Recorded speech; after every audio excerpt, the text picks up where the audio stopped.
கர்த்தருடைய பரிசுத்த நாமத்திற்கு மகிமை உண்டாவதாக. மீண்டும் உங்களை சந்திப்பதிலே கர்த்தருக்குள் மிகவும் மகிழ்ச்சி அடைகிறேன். என்னை அழைத்து இந்த இடத்துல பயன்படுத்துகிற அன்பு சகோதரர்களுக்கு இயேசு கிறிஸ்து நாமத்திலே வாழ்த்துக்களை வணக்கங்களை கூறிக்கொள்கிறேன். இன்னும் வந்திருக்கிற நண்பரும் சகோதரமாக இருக்கிற பாஸ்டர் காமராஜ், இன்னும் பாஸ்டர் சாது, இன்னும் இங்கே இருக்கிற பாஸ்டர்கள் பாஸ்டர் ஆப்ரஹாம், இன்னும் பாஸ்டர்ஸ் ஒவ்வொருவரும் இயேசு கிறிஸ்து நாமத்தில் வாழ்த்துகிறேன். எங்கே சிலர் அமர்ந்திருக்கிறீங்க, வாழ்த்துகிறேன். சபையின் எல்லா மக்களையும் கிறிஸ்துவுக்குள் வாழ்த்தி ஆசீர்வதிக்க விரும்புகிறேன். இந்த நாள் நம்முடைய வாழ்க்கையில் மிக உன்னதமான ஒரு நாளாக அமைய கர்த்தர் நமக்கு கிருபை செய்வாராக. நம்ம எல்லா பேரும் ஜெபத்தோடு இந்த வேளையில் காணப்பட வேண்டும். ஒரு பெரிய விசேஷமான பிரசங்கம் அல்ல, உங்களுக்கு தெரியாத காரியங்களும் அல்ல, எல்லாம் நீங்கள் அறிந்த தெரிந்த காரியங்களை தான் உங்களோடு கூட நான் பகிர்ந்து கொள்ள விரும்புகிறேன். ஆனால் இந்த கூட்டத்தின் இறுதியிலே நாம் கடந்து செல்லும்போது கிறிஸ்துவுக்குள்ளாக நம்முடைய குடும்பம் கட்டப்பட்ட நிலைமையிலே நாம் கடந்து செல்ல வேண்டும். நேற்றைய தினத்திலே சங்கீதம் 128 அடிப்படையில் ஒரு அருமையான செய்தி சொல்லப்பட்டதை நான் அறிந்தேன். மெய்யாகவே அது உங்களுக்கு கர்த்தருக்குள் பிரயோஜனமாக இருந்திருக்கும் என்று சொல்லி நான் நம்புகிறேன்.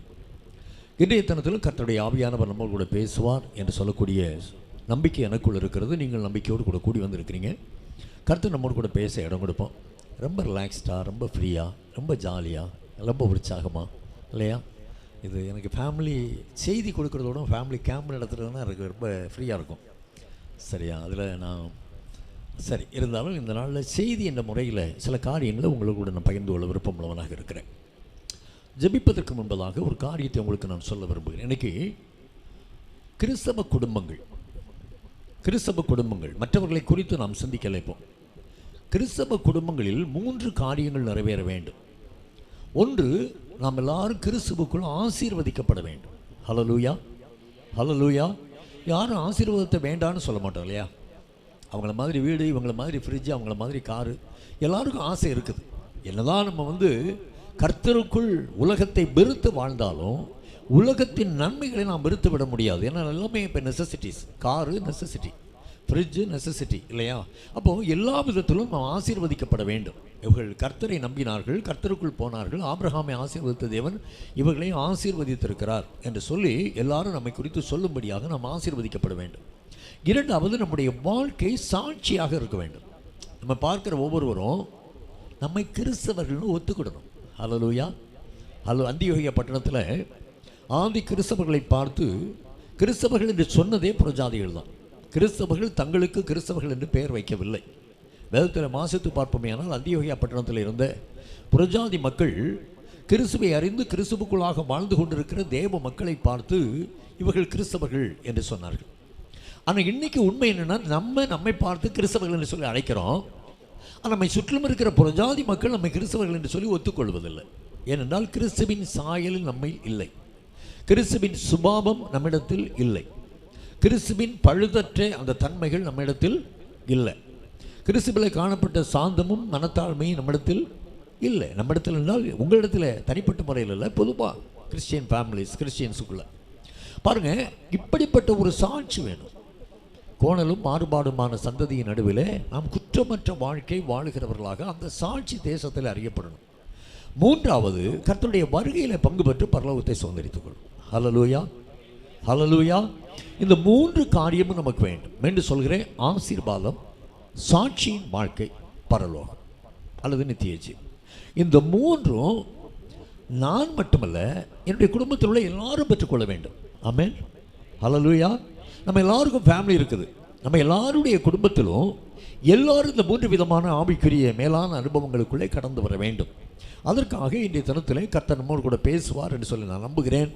நம்மை தாழ்த்தி ஒப்புக் கொடுப்போம். இப்போ நம்ம ஒப்புக் கொடுக்கும்போது இங்கே நீங்கள் வந்திருக்கலாம், உங்கள் வீட்டுக்காரர் வராமல் இருக்கலாம், இல்லை உங்கள் பிள்ளைகள் வராமல் இருக்கலாம். இப்போ நீங்கள் என்ன செய்ய போகிறீங்க? நம்ம எல்லாருமே அவங்கவுங்க ஃபேமிலி, என்டையர் ஃபேமிலியும் கர்த்தர் சமூகத்தில் ஒப்புக் கொடுக்க போகிறோம். ஒருவேளை அவங்க இந்த செய்தி கேட்கிற தூரத்தில் இல்லை, வரமாட்டேன்னு சொல்லிட்டாங்க. ஆனாலும் ஆண்டவரே, இங்கே செய்தி நாங்கள் பேசி கொண்டிருக்கும் போது, நாங்கள் ஜெபித்து கொண்டிருக்கும் போது கர்த்தருடைய ஆவியானவர் அவர்களோடு இடைபட வேண்டும் என்று சொல்லி நீங்கள் ஜெபிக்க போகிறீங்க. உங்கள் குடும்பத்தில் உள்ள எல்லாரையும் ஒப்பு கொடுத்து நம்ம ஜெபம் பண்ண போகிறோம். கண்களை தாழ்த்துவோம். எல்லாரும் நீங்கள் தான் ஜெபம் பண்ண போகிறீங்க. அவங்க குடும்பத்தின் அங்கங்களை ஒப்பு கொடுத்து தெய்வ சமூகத்தில் ஜெபம் பண்ண போகிறீங்க. எல்லாரும் அவங்கவுங்க பிள்ளைகளுக்காக, அவங்கவுங்க புருஷன் மனைவிக்காக, இந்த 3 விதமான ஆவிக்குரிய அனுபவம் கடந்து வர வேண்டும். பாஸ்டர்ஸுங்க இருக்கிறோம். ஆண்டவரே, என் சபையில் உள்ள எல்லா விசுவாச குடும்பங்களும் இந்த 3 விதமான அனுபவத்தையும் பெற்றுக்கொள்ள வேண்டும். ஆபிரகாமை போல ஆசீர்வதிக்கப்பட வேண்டும், குற்றமற்ற வாழ்க்கை வாழ வேண்டும், பரலோகத்தை சுதந்திரித்துக் கொள்ள வேண்டும். இந்த 3 விதமான மேலான அனுபவங்களும் என்னுடைய சபையில் உள்ள எல்லா பிள்ளைகளுக்கும் வேணும். ஆண்டவரே, அன்பின் பரலோக பிதாவே, தர்மையான மாலை வேளைக்காக உம்மை ஸ்தோத்திரிக்கிறோம், உம்மை வாழ்த்துகிறோம், உமக்கு நன்றி செலுத்துகிறோம். தேவரீர் எங்களோடு கூட இடைப்பட்டு கொண்டிருக்கிறபடினால் உமக்கு நன்றி. இந்த இடத்தில் எங்களை அழைத்து சேர்த்திருக்கிறீர். நாங்கள் அத்தனை பேரும் கர்த்தருடைய வார்த்தைக்காக காத்திருக்கிறோம். வார்த்தையை நாங்கள் கேட்டு எங்களுடைய இருதயத்தில் பதித்து அதன்படி எங்களுடைய வாழ்க்கையை ஆக்கிக் கொள்ளவும், எங்களுடைய வாழ்க்கையை காண்கிற அநேகர் மெய்யாகவே இவர் கர்த்தரால் ஆசீர்வதிக்கப்பட்டவர்கள், கர்த்தருக்கென்று சாட்சியாக இருக்கிறார்கள் என்று சொல்லவும், அதுவரை ஆண்டவருடைய வருகையில் நாங்கள் பங்கு பெற்று நித்திய ஜீவனை சுதந்திரித்துக் கொள்ளவும், எங்களுக்கு மட்டுமல்ல எங்களுடைய குடும்பத்தில் உள்ள எல்லாருக்கும் ஆண்டவர் பாக்கியம் தரும்படியாய் நாங்கள் கெஞ்சி ஜெபிக்கிறோம். இந்த செய்தி அதற்கு ஏதுவாக எங்களை பண்படுத்தட்டும், எங்களை உடைத்து உருவாக்கட்டும். தேவனால் இந்த சபைக்கு கூடி வந்திருக்கிற எங்கள் யாவருக்கும் இது பிரயோஜனமாக இருக்கட்டும். இயேசுவின் நாமத்தில் பிதாவே, ஆம். பாருங்கள், வேதத்தில் ஆசீர்வதிக்கப்பட்ட மனிதர்கள் அநேகர். ஆசீர்வாதம் என்று சொன்னாலே நம்ம யாரை சொல்லுவோம்? ஆபிரகாமை சொல்லுவோம். சகல காரியத்திலும் ஆசீர்வதிக்கப்பட்ட ஒரு மனிதன். ஈசாக்கு ஆசீர்வதிக்கப்பட்டவன், யாக்கோபு ஆசீர்வதிக்கப்பட்டவன், யோசேப்பு ஆசீர்வதிக்கப்பட்டவன், தாவீது ஆசீர்வதிக்கப்பட்டவன், சாலமோன் ஆசீர்வதிக்கப்பட்டவன். பழைய ஏற்பாட்டில் இல்லையா? புதிய ஏற்பாட்டில் ஆசீர்வதிக்கப்பட்டார்கள். பேதுரும் ஆசீர்வதிக்கப்பட்டான். எப்படி? கர்த்தருக்கென்று இரத்த சாட்சியாக மரித்து ஆசீர்வாதத்தை சுதந்திரித்து கொண்டான். பவுல் உலகம் முழுவதும் கடந்து சென்று சுவிசேஷத்தை அறிவித்து இறுதியாக இரத்த சாட்சியாய் மரித்து அவனும் ஆசீர்வாதமாக இருக்கிறான். புதிய ஏற்பாட்டு ஆசீர்வாதம் வேறு, பழைய ஏற்பாட்டு ஆசீர்வாதம் வேறு. நம்ம எல்லாருமே பழைய ஏற்பாட்டு ஆசீர்வாதத்தை தான் பெரும்பாலும் விரும்புவோம். அந்த வாழ்க்கைக்கு அடுத்த காரியம் கண்டிப்பாக நமக்கு வேணும். இப்படி ஆசீர்வதிக்கப்பட்ட ஒரு மனுஷனை உங்கள் முன்னே நிறுத்தி அவனுடைய ஃபேமிலியை குறித்து, அவனுடைய குடும்பத்தை குறித்து, அவனுடைய மனைவி பிள்ளைகளை குறித்து சில காரியங்கள் உங்களோடு கூட பகிர்ந்து கொண்டு, நம்முடைய குடும்பம், நம்முடைய பிள்ளைகள், நம்முடைய மனைவி, நம்முடைய புருஷன் எவ்விதமாக இருக்கிறார்கள் என்று சொல்லி சிந்தித்து பார்த்து இன்றைய தினத்திலே ஜெபிக்க விரும்புகிறேன். அவன் நோவா. யார்? நோவா. நோவா எல்லாருக்கும் தெரியும் இல்லையா? நம்ம பிபிஎஸ்சில் பாடுவாங்க பிள்ளைங்க. என்ன பாட்டு? நோவா தாத்தா கப்பல் ஒன்று செஞ்சார். இதுவரைக்கும் நம்ம எழுதின பாட்டில் கூடுதல் வியூஸ் வந்தது அந்த பாட்டு தான் இல்லையா? நோவா தாத்தா பாட்டு. அப்போ நோவா தாத்தா எல்லாருக்கும் மனசில் வச்சுருக்கீங்கல்ல?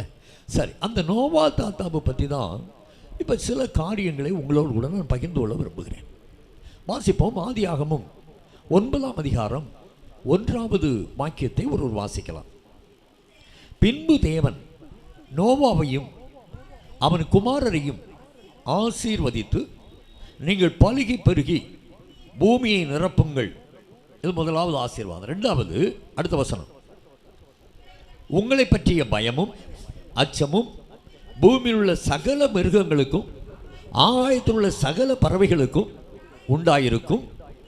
பூமியிலே நடமாடுகிற யாவும் சமுத்திரத்தின் மச்சங்கள் யாவும் உங்களுக்கு கையளிக்கப்பட்டன.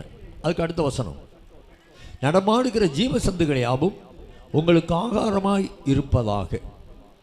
பசும் பூண்டுகளை உங்களுக்கு தந்தது போல அவைகள் எல்லாவற்றையும் உங்களுக்கு தந்தேன். அன்பான தேவனுடைய பிள்ளைகளே, இங்கே நோவாவை ஆண்டவர் ஆசீர்வதிக்கிறார். இந்த சம்பவம் நமக்கு தெரியும். நோவா நீதிமானும் உத்தமனும் தேவனோடு சஞ்சரிக்கிறவனுமாக இருந்தான். ஆனபடினாலே கர்த்தருடைய கிருபை நோவாவின் மேலே வந்தது. மனுஷனை உண்டு பண்ணியதற்காக அவர் மிகவும் துக்கப்பட்டார் என்று சொல்லி வேதத்தில் பார்க்கிறோம். மனுஷனை மண்ணிலிருந்து உண்டாக்கினதற்காக கர்த்தர் துக்கப்பட்டார். பெரிய துக்கம் இல்லை? ஆனபடினாலே மனுக்குலத்தையும் பூமியில் உள்ள சகல ஜீவராசிகளையும் அழித்துவிட அவர் மனதாக இருந்தார். எல்லாரையும் பார்க்கிறார். கர்த்தருடைய கண்கள் மனுபுத்திரன் மேல் உலாவிக் கொண்டு இருக்கிறது. எல்லாரையும் பார்க்கிறார். ஒரே ஒரு மனுஷன் மட்டும் தயவு பாராட்டுவதற்கு தகுதியானவனாக இருக்கிறான், நம்ம நோவா. நோவாவினுடைய வாழ்க்கை கர்த்தருக்கு மிகவும் பிரியமாக இருக்கிறது. இவ்வளவு கேடுகட்ட மனிதர்கள் மத்தியிலே, பலவிதமான தீமையான காரியங்களை செய்கிற மக்கள் மத்தியிலே இவன் மட்டும் எப்படி இருக்கிறான்? ஆச்சரியமாக இருக்குது. ஆனபடினாலே நோவாவையும் அவனுடைய குடும்பத்தையும் ஆண்டவர் பாதுகாப்பதற்காக பேழையை உண்டு பண்ணும்படியான கட்டளையை கொடுத்தார். நோவா தனக்கு கர்த்தர் கட்டளையிட்டபடியே பேழையை உண்டு பண்ணினார். பேழையிலே பிரவேசித்தார்கள். அதோடு கூட ஜோடு ஜோடா சகல ஜீவராசிகளையும் சேர்த்துக்கொள்ளும்படியாக ஆண்டவர் சொன்னார். சேர்த்து கொண்டார்கள். தண்ணீர் வடிந்த பிற்பாடு அவர்கள் வெளிப்பட்டார்கள். வெளிப்பட்டு கர்த்தருக்கு ஒரு பலிபீடத்தை கட்டி பலி செலுத்தினார்கள். பலியை மூலந்த தேவன் நோவாவை ஆசீர்வதிக்கிறார். எப்படிப்பட்ட ஆசீர்வாதம்? முதலாவது ஆசீர்வாதம் பிள்ளைகளை ஆசீர்வதிக்கிறார். நீங்கள் பலுகி பெருகி பூமியை நிரப்புங்கள். நம்மெல்லாம் யாருக்கு பிள்ளைகள்? நோவாவின் பிள்ளைகள். We have to say proudly and loudly that we are children of Noah. நோவாவினுடைய பிள்ளைகள். நோவா கர்த்தருடைய கண்களை கிருபை பெற்றுக்கொண்டால் அவனுடைய சந்ததியில் வந்தவங்க தான் நம்மலாம். கர்த்தருக்கு ஸ்தோத்திரம். அப்போ நோவாவுடைய சந்ததி தான் இன்றைக்கி பூமி அவ்வளவும் பலுகி பெருகி கிடக்கிறது. ஆண்டவர் ஆசீர்வாதத்தை இந்த ஆசீர்வாதம். இரண்டாவது அவர் சொன்னார், பூமியில் உள்ள சகல ஜீவராசிகளும் உன்னை கண்டு பயப்படும். நான் அடிக்கடி யோசிப்பேன், இவ்வளவு பெரிய யானையை இத்தினோண்டு ஒரு மனுஷன் ஒரு குச்சியை வச்சுட்டு நடத்திட்டு போயிட்டுருக்கிறான். How is it possible? ஹல்லேலூயா. எப்படி பாசிபிள்? ஒரு சிங்கத்தை, மனுஷனை ஈஸியாக அடித்து போட்டுறக்கூடிய சிங்கத்தை ஒரு கையில் ஒரு சவுக்கை வச்சுட்டாங்கிறான். அது ஏழை இதில் உட்காந்துருக்குது. வாயத்திறங்குனா வாயத்திறங்குது. ஒரு பெரிய திமிங்கலத்தை மனுஷன் கை காட்டி கூப்பிட்டா அது வருது தண்ணிக்குள்ளே. அப்படியே தடவி கொடுக்குறான். அது தேங்க் பண்ணிட்டு போகுது. How is it possible? ஆண்டவர் அந்த ஆளுகையை மனுஷனுக்கு கொடுத்துருக்கிறார். ஹல்லேலூயா, ஹல்லேலூயா. ஒரு நாய்க்குட்டியிலிருந்து, ஒரு பசுமாட்டிலிருந்து, ஒரு யானைக்குட்டி வரைக்கும், யானை வரைக்கும், ஒரு திமிங்கலம் வரைக்கும் ஆளுகை செய்யும்படியான அதிகாரத்தை தேவன் நமக்கு கொடுத்துருக்கிறார். அவற்றின் மேலே நமக்கு அதிகாரம் இருக்கிறது. மூன்றாவது, அவைகள் உன்னை கண்டு பயப்படும் அப்படின்னு இருக்கிறார். மனுஷனை கண்டு சொல்லுவாங்க, ஒரு பழைய பாடல் உண்டு, கொம்புள்ளதற்கு 5 குதிரைக்கு 10 முழம். யாருக்காவது தெரியுமா? எனக்கு மறந்து போச்சு. கொம்புள்ள மிருகத்துக்கு 5 முழம் தூரமாக நிற்கணுமா, எல்லாம் முட்டிடும்.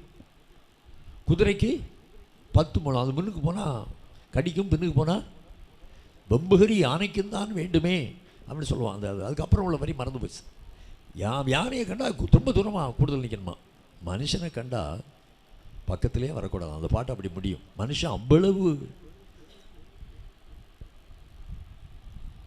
அன்பான தேவனுடைய பிள்ளைகளை, மனுஷனுடைய கையில் பூமியில் உள்ள எல்லா ஜீவராசிகளுக்கு மேலே ஆண்டவர் அதிகாரத்தை கொடுத்துருக்கிறார். அடுத்து என்ன சொல்கிறார் பாருங்க, இவைகளே உனக்கு ஆகாரமாக கொடுத்தேன். நோவாவினுடைய காலம் வரைக்கும் மனுஷன் எதை சாப்பிட்டுட்டு இருந்தான்? எதை சாப்பிட்டுட்டு இருந்தான்? கேப்பை, கோதுமை, அரிசி, ரவா, இல்லை இப்போ இதெல்லாம் சாப்பிட்டுட்டு இருந்தான். இப்போ சாப்பிட்டுட்டு இருந்தவனே ஆம்லேட் போடு, பிரியாணி சாப்பிடு அப்படின்னு சொன்னது யார்? கர்த்தர். அப்போ எல்லா விதத்திலும் ஆகாரத்தில் ஆசீர்வதித்தார், ஆளுகையில் ஆசீர்வதித்தார், அம்மா என்ன ஆசீர்வாதத்தில் ஆசீர்வதித்தார், பிள்ளைகளில் ஆசீர்வதித்தார். In all respects he blessed the family of Noah. நோவாவினுடைய குடும்பத்தை அவர் ஆசீர்வதித்தார். இதே போல் நம்முடைய குடும்பங்கள் ஆசீர்வதிக்கப்படணும். ஹல்லேலூயா, ஹல்லேலூயா. நோவாவினுடைய குடும்பத்தை போல நம்முடைய குடும்பங்கள்லாம் ஆசீர்வதிக்கப்படணும். எத்தனை பேர் விரும்புகிறீங்க? எத்தனை பேர் விரும்புகிறீங்க என் குடும்பம் ஆசீர்வதிக்கப்படணுங்க? நான் மட்டும்தான் வந்திருக்கிறேன், எங்கள் அப்பாவும் அம்மா வரல. ஆனால் என் குடும்பம் ஆசீர்வதிக்கப்படணும். எங்கள் அப்பா அம்மாலாம், என் தம்பி தங்கச்சியெல்லாம் எல்லாருமே ஆசீர்வதிக்கப்படணும். நான் மட்டும் வந்திருக்கிறேன், என் வீட்டுக்காரர் வரல, என் ஃபேமிலியில் உள்ள எல்லாரும் ஆசீர்வதிக்கப்படணும். நான் மட்டும் வந்திருக்கிறேங்க, என் மனைவி வரவே மாட்டேன், நான் கோவிச்சிட்டா இல்லையா? ஆனால் என் மனைவி, என் பிள்ளைகள் எல்லாருமே ஆசீர்வதிக்கப்படும். எப்படி ஆசீர்வதிக்கப்படுவது பாருங்கள். நேற்றைய தினத்தில் சொன்னாங்க உங்களுக்கு, சங்கீதம் 128:1, கர்த்தருக்கு பயந்து அவர் வழிகளில் நடக்கிறவன் எவனோ ஆசீர்வாதத்திற்கு காரியம் அதுதான். கண்டிப்பாக பேசியிருப்பாங்க. இங்கே நோவா ஒரு நல்ல குடும்ப தலைவன். வேதத்தில் அநேக குடும்பங்களை நம்ம வேதத்தில் பார்க்கலாம். விசேஷமாக அடிக்கடி நான் சிந்திக்கிற 2 ஃபேமிலி உண்டு. ஒன்று நோவா, இன்னொன்று லோத். நோவா நீதிமான், லோத்து லோத்து லோத்து நீதிமான். லோத்து நீதிமான். ஆனால் நோவாவினுடைய குடும்பம் ஆசீர்வதிக்கப்பட்டது, லோத்துவினுடைய குடும்பம் சபிக்கப்பட்டது. என்ன காரணம்னு சொல்லி நீங்கள் கரெக்டாக பார்த்தீங்கன்னா வேதத்தில், நோவா தன்னுடைய குடும்பத்தை சரியாக உருவாக்கி இருந்தான். லோத்து தன்னுடைய குடும்பத்தை சரியாக உருவாக்கவில்லை. லோத்துனுடைய ஹிஸ்டரியை பார்த்தீங்கன்னா, அவன் வார்த்தைக்கு மனைவி கட்டுப்பட மாட்டான், அவன் பிள்ளைகள் கீழ்ப்படியாது. பிள்ளைகளுக்கு இல்லையா, நியமிக்கப்பட்டிருக்கிற அந்த மருமக்கள் அவங்க கீழ்ப்படிய மாட்டாங்க. அப்போ அந்த வீட்டில் என்ன இல்லை? கீழ்ப்படிதல் இல்லை, ஒற்றுமை இல்லை, அன்பு இல்லை, ஐக்கியம் இல்லை, ஒன்றும் இல்லை. ஆனால் கர்த்தர் அவனை ரட்சிக்க விரும்புகிறார். கடைசியில் என்னாச்சு? அம்மோன் புத்தரும் மோவாப் புத்திரரும் அவங்களிலிருந்து பிறந்தது தான் ஒரு சபிக்கப்பட்ட சந்ததி நோவாவிலிருந்து லோத்திலிருந்து உண்டாயிற்று. ஆனால் நோவாவினுடைய ஃபேமிலி அப்படி இல்லை. நோவாவின் ஃபேமிலி எல்லா விதத்திலும் ஆசீர்வதிக்கப்பட்டது. அதற்கு காரணம், he built his family in a very good manner. அதுக்கு முதலாவது அவன் அதற்கு ஏற்றவனாக இருந்தான். இன்னைக்கு ஒரு ஃபேமிலியை கட்டுகிறது மனைவி. ஆனால் ஃபேமிலிக்கு ஃபவுண்டேஷன் யாருன்னா ஆண் தான். ஹல்லேலூயா.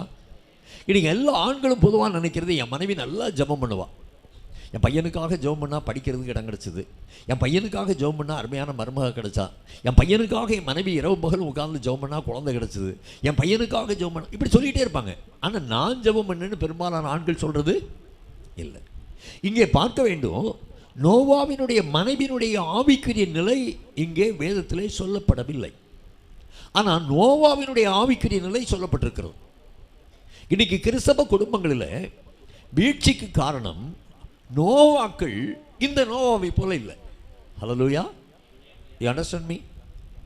இன்னைக்கு கிறிஸ்தவ குடும்பங்களில் ஆண்கள் ஆசீர்வாதத்தை விரும்புகிறார்கள், சந்ததி ஆசீர்வதிக்கப்பட வேண்டும் என்று சொல்லி விரும்புகிறார்கள்.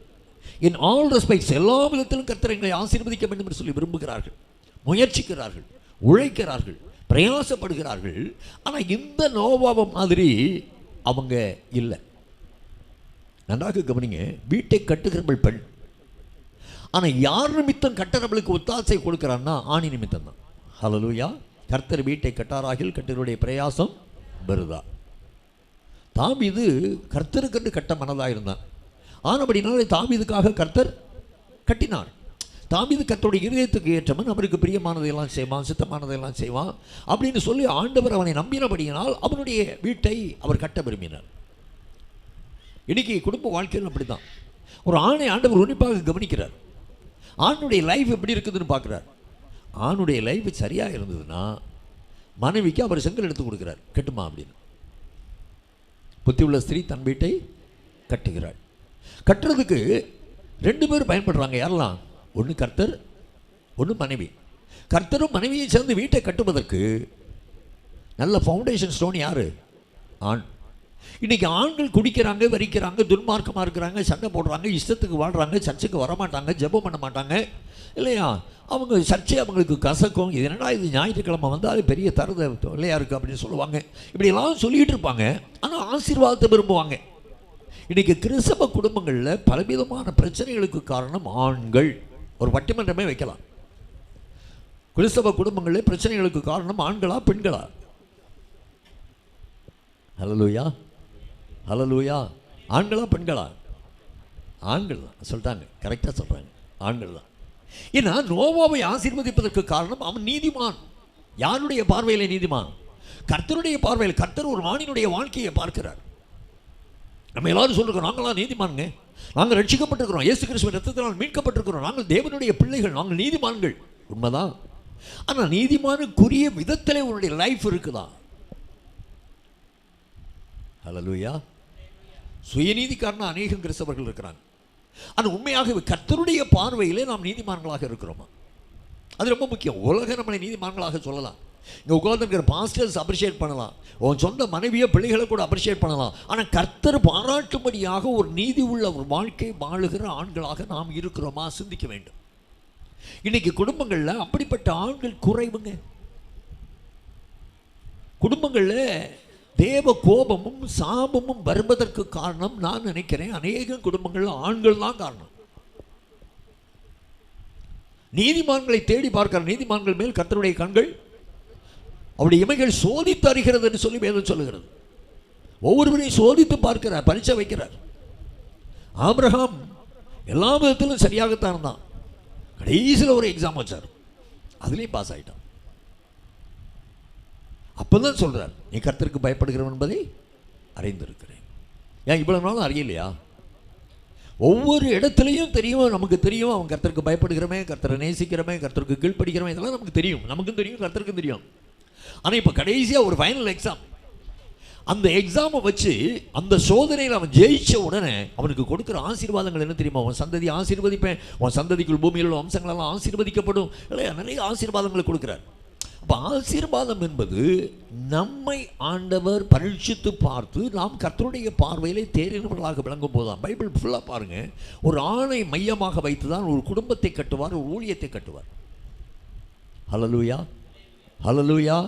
பெண்ணை மையமாக வைத்தல்ல, ஆனால் குடும்பத்தை கட்டுகிற பணியிலே கர்த்தர் பெண்களை பயன்படுத்துவார். குணசாலியான ஸ்திரியை கண்டுபிடிப்பவள் யார்? அவள் வியாபார கப்பலை போல் இருப்பாள்.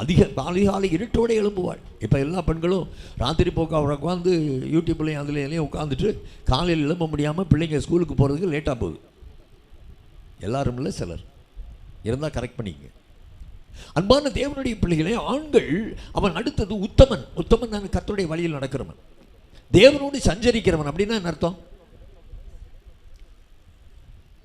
கர்த்தருடன் நான் நடப்பேன், இயேசுவுடன் நான் நடப்பேன், இனிய மொழி அவர் பேசுவார். ஒரு பாடல் உண்டு, பழைய காலத்து பாடல். இயேசுவுடன் நான் நடப்பேன். சரி, ஒரு விசுவாசி எப்படி இயேசுவோடு நடக்க முடியும்? அவர் கூட உட்கார்ந்துருக்கலாம் தெரியுமா உங்களுக்கு? அவர் கூட பேசலாம் தெரியுமா? அவர் பேசுகிறதை கேட்கலாம். ஹல்லேலூயா. இதான் அவரோடு சஞ்சரிக்கிறது. எப்படி? இரவும் பகலும் கர்த்தருடைய வேதத்தில் தியானமாக இருக்கிறது. அவர் பேசுவார். நம்முடைய எல்லாவற்றையும் அவருக்கு தெரியப்படுத்துவது. பிலிப்பியர் 4:6. நம்முடைய எல்லா காரியங்களுக்கும் விண்ணப்பிப்பது, விசுவாசத்தோடு அவரை நோக்கி கூப்பிட்டு கேட்பது. இது எல்லாமே கர்த்தரோடு சஞ்சரிக்கிற அனுபவங்கள். ஆண்டவருடைய பாதப்படியில் அமர்ந்திருப்பது, பேசுவது, இல்லையா? ஆண்டவரோடு கூட இல்லையா? அந்த இடது கை என் தலை கீழாக வலது கையினால் என்னை தேற்றுகிறார். எனக்கு அந்த லைன் ரொம்ப பிடிக்கும். இயேசுவும் நானும் அப்படி இருந்திருக்கிறோமா? ஒரு நிமிஷம் சிந்திச்சு பாருங்க. ஒரு தாய் தன்னுடைய இடது கையில் தன்னுடைய குழந்தையை கடத்திட்டு வலது கையால் தட்டி கொடுப்பா, வருடி கொடுப்பா, அரவணைப்பா. இந்த ஒரு எக்ஸ்பீரியன்ஸ் தான் உறவில் மேம்பட்ட உறவு, தாய் அன்பு. ஏசு அப்படி இருக்கிறார். But we have no time. அவர் கூட உட்கார்றதுக்கு டைம் இல்லை. அதுவும் ஆண்கள்லாம் கண்டிப்பாக டைம் இல்லை. நான் ரொம்ப பிஸிங்க, ரொம்ப பிஸி. வெட்டியாக உட்காந்து டீ கடையில் இருப்போம், வெட்டியாக உட்காந்து நியூஸ் பேப்பர் வாசிப்போம், வெட்டியாக உட்காந்து யாரோடைய அரட்டை பண்ணுமோ. ஆனால் ஆண்டவரோட உட்கார்றதுக்கு மட்டும் டைம் கிடையாது. இந்த இடது கை என் தலை கீழாக வலது கையினால் என்னை தேற்றுகிறான்னு சொல்லக்கூடிய எக்ஸ்பீரியன்ஸுக்குள்ளே நீங்கள் வந்துட்டீங்கன்னு வைங்களேன். ஹல்லேலூயா. அது ஒரு பெக்யூலியர், வெரி இன்ட்ரெஸ்டிங், அது என்ன சொல்கிறது, அது ஒரு நல்ல எக்ஸ்பீரியன்ஸ். அப்படிப்பட்ட ஒரு அனுபவம் நமக்கு வேணும், ஆண்களுக்கு வேணும். நான் பெண்களை சொல்ல, பெண்கள் நிறைய பேர் அப்படி இருப்பாங்க, ஆண்களுக்கு வேணும். அப்போ இங்கே சொல்லப்பட்டிருக்கிறது, அவன் தேவனோடு, அவன் நீதிமான், உத்தமன், தேவனோடு சஞ்சரிக்கிறவன் ஆனபடியினால் தான் கர்த்தருடைய கிருபை அவன் மேல் விளங்கிற்று. ஹல்லேலூயா, ஹல்லேலூயா. எனக்கு அன்பானவர்களே, ஒவ்வொரு குடும்பத்தில் உள்ள ஆண் மகனை ஆண்டவர் அவருடைய இமைகள் சோதித்து அறிகிறது. நம்ம ஞானஸ்நானம் பெற்றாச்சு, சபையில் அங்கமாயாச்சு, தசம்பாகம் கொடுக்குறோம், காணிக்க கொடுக்குறோம், நாம் பெர்ஃபெக்ட் கிறிஸ்டியன் அப்படின்னு நம்மளை சர்டிஃபிகேட் பண்ணிக்கிறோம். ஆனால் ஆண்டவர் பார்த்து கொண்டு இருக்கிறார். ரட்சிக்கப்பட்டவங்களை, நீதிமான்களை அவருடைய கண்கள் நோக்கி கொண்டு இருக்கிறது. கீன்லி ஹி இஸ் வாட்சிங் அஸ். நம்முடைய எல்லா ஆக்டிவிட்டீஸும் பார்க்குறார்.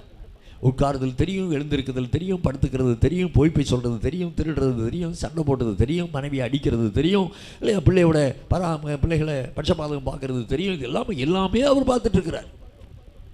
நம்ம நினச்சோம் நம்ம சாமர்த்தியமாக நிறைய தப்பெல்லாம் பண்ணுறோம், மனைவிட்ட போய் சொல்கிறோம், அதை செய்கிறோம், இதை செய்கிறோம், ரொம்ப சாமர்த்தியமாக நம்ம மேக்கப் பண்ணிடுறோம் அப்படின்னு நினைக்கிறோம். நீ மேக்கப் பண்ணுறேன்னு சொல்லி உன்னையே நீ ஏமாற்றிக்கிட்டே இருக்கிறது வரைக்கும் ஆண்டவர் நமக்கு பாஸ் மார்க் போடவே முடியாது. உன் குடும்பத்தில் ஆசீர்வாதத்தை தடை செய்வது ஒருவேளை நாம இருக்கலாம். சிந்திச்சு பார்க்கணும். அப்போது அவன் அமிதமாக இருக்கிறான். எனக்கு டைம் கொஞ்சம் தான். அவன் அமிதமாக இருக்கிறான். இந்த அதற்கு மேலே அவனிடத்தில் ஒரு காரியம், கர்த்தருடைய கட்டளைக்கு கீழ்ப்படுகிறவன். எப்படி? ஹல்லேலூயா. கர்த்தருடைய கட்டளைக்கு கீழ்ப்படுகிறவன். நன்றாக கவனிக்கணும். அன்றைக்கி நியாயப்பிரமாணம் அருளப்படவில்லை. நம்ம கையில் இருக்கிற மாதிரி ஒரு வேத புத்தகமும் கிடையாது. அப்போ கர்த்தர் அவனோடு கூட என்ன பேசினாரோ அதற்கு அப்படியே கீழ்ப்படினான். வேதத்தில் சொல்லப்பட்டிருக்கிறது, நோவா அப்படியே செய்தான். தேவன் நமக்கு தனக்கு கட்டளையிட்டபடியெல்லாம் செய்தான். பேழையை உண்டு பண்ணும்படியாக அவருக்கு கட்டளையை கொடுக்கிறார். குப்பை மரத்தினால் உனக்கு பேழையை உண்டாக்கு என்ன சொல்கிறார்? நீ குப்பேர் மரத்தால் உனக்கு ஒரு பேழையை உண்டாக்கு, அந்த பேழையிலே அறைகளை உண்டு பண்ணி அதை உள்ளும் புறமாக கீழ்பூசு, நீ அதை பண்ண வேண்டிய விதம் அப்படின்னு சொல்லி எல்லாமே அவர் எக்ஸ்பிளைன் பண்ணுறார். அதே போல் ஒரு வார்த்தை கூட மீறாமல் ஆண்டவருடைய கட்டளையின்படி காரியங்களை செய்கிறார். ஹல்லேலூயா. யாரு? நோவா. இன்னைக்கு அநேகர் என்ன செய்வாங்க, பெரும்பாலான மக்கள் ஆசீர்வாத குறைவுக்கு காரணம் நாம் விரும்புகிற விதத்தில் அவர் நம்மை ஆசீர்வதிக்க வேண்டும் என்று அவரோடு கூட நாம் போராடுவோம். அவருடைய கட்டளையை நாம் கண்டுகொள்வதே இல்லை. ஹல்லேலூயா, ஹல்லேலூயா, ஹல்லேலூயா. எனக்கு அன்பான தேவனுடைய ஜனமே, ஒரு சகோதரனும் சகோதரியும் தங்களுடைய மகளுக்கு வரன் பார்த்தாங்க. என்ன, ஒரு மாப்பிள்ளை தேடினாங்க. அவங்க ஒரு பர்டிகுலர் கேஸ்ட், அவங்க கேஸ்டாக தான் வேணும்னு சொன்னாங்க. அப்போ நான் சொன்னேன், பரவாயில்ல, வேறு கேஸ்ட்டில் பையங்க கேட்குறான், கொடுக்கலாம், பிள்ளை நல்ல பிள்ளை, நல்ல ஆவிக்குரிய பிள்ளை, கொடுக்கலாம் அப்படின்னு சொல்லி. இல்லை இல்லை, எங்கள் கேஸ்ட்டில் தாங்க கொடுக்கணும். ஏன்னா அவங்களுக்கு ஒரு இது என்னென்னா, தாங்கள் தாழ்ந்த ஜாதின்னு ஒரு எண்ணம் அவங்க மனசுக்குள்ளே. நம்ம தாழ்ந்த ஜாதி, வேற ஒரு உயர்ந்த ஜாதி பையனுக்கு நம்ம கல்யாணம் பண்ணி கொடுத்தா நாளைக்கு ஏதாவது ஒரு பிரச்சனை வந்தால் இப்படி ஆகிடும், அதனால் எங்கள் ஜாதியிலலாம் கொடுக்கணும்னு சொன்னாங்க. அவங்க ஜாதியில் கிறிஸ்தவ பையங்க இல்லை. கடைசியில் ஒரு இந்து பையனுக்கு கட்டி கொடுக்க தீர்மானித்து என்கிட்ட தொடர்பு இல்லை, எனக்கு ஒரு தெரிஞ்ச குடும்பம் தொடர்பு இல்லை, கடைசியில் எல்லாமே முடிச்சிட்டாங்க. இன்விடேஷன் கொண்டு வராங்க. என்ன விஷயம் அப்படின்னு கேட்டேன். இல்லை, பையன் பெரிய உத்தியோகத்தில் இருக்கிறான், எங்கள் ஜாதியில் உத்தியோகத்தில் இருக்கிறதே பெருசு, நாங்கள் கல்யாணம் பண்ணி கொடுக்குறோம். அவன் அடுத்த நாள் திருச்செந்தூர் விட்டு போயிட்டான். இப்போ என்ன செய்கிறாங்க அவங்க? அவங்க எதை பார்க்குறாங்க? தேவனுடைய கற்பனை தெரியுமா?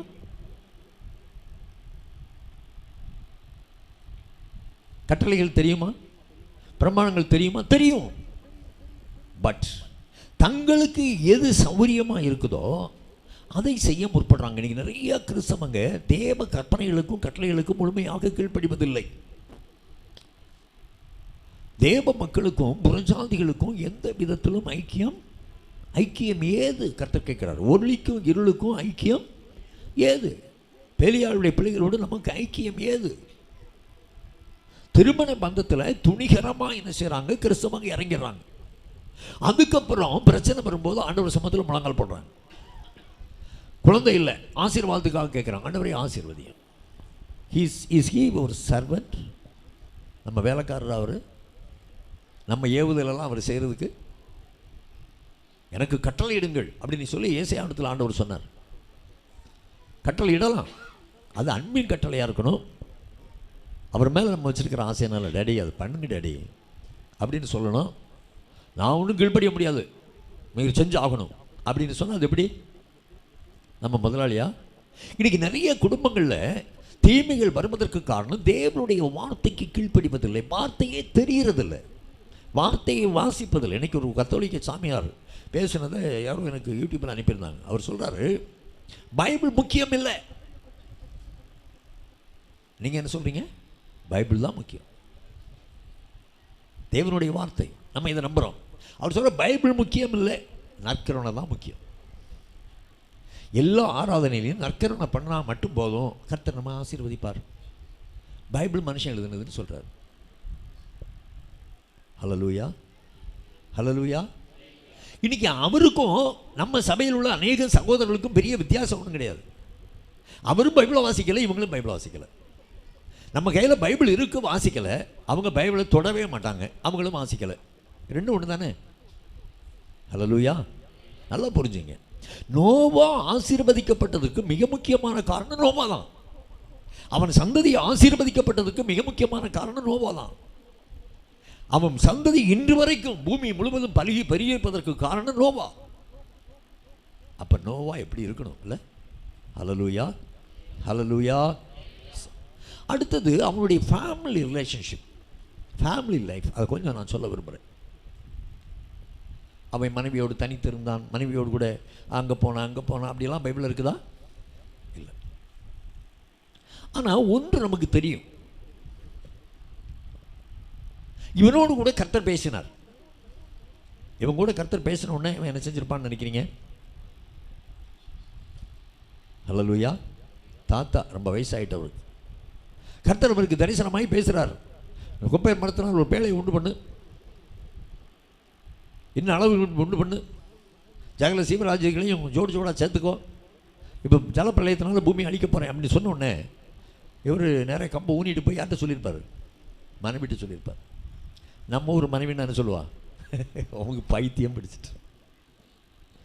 கேட்டிங்களா ராமாயி முக்காயி எல்லாரும் கேளுங்க, எங்கள் வீட்டுக்காரருக்கு வெயிலில் நின்று வேலை செய்து ஏதோ ஆயிடுச்சு, எந்த ஆஸ்பத்திரி கூட்டிகிட்டு போகலாம் அப்படின்னு கேட்பாங்க. விசுவாசிகள் சகோதரிமாரும் அப்படி தான் இருக்கிறாங்க. புருஷன் தேவனுடைய பாதப்படியில் உட்கார்ந்து ஆண்டவர் இப்படி என் கூட பேசினார்னா அநேக சகோதரிமார் நம்புறதே இல்லை.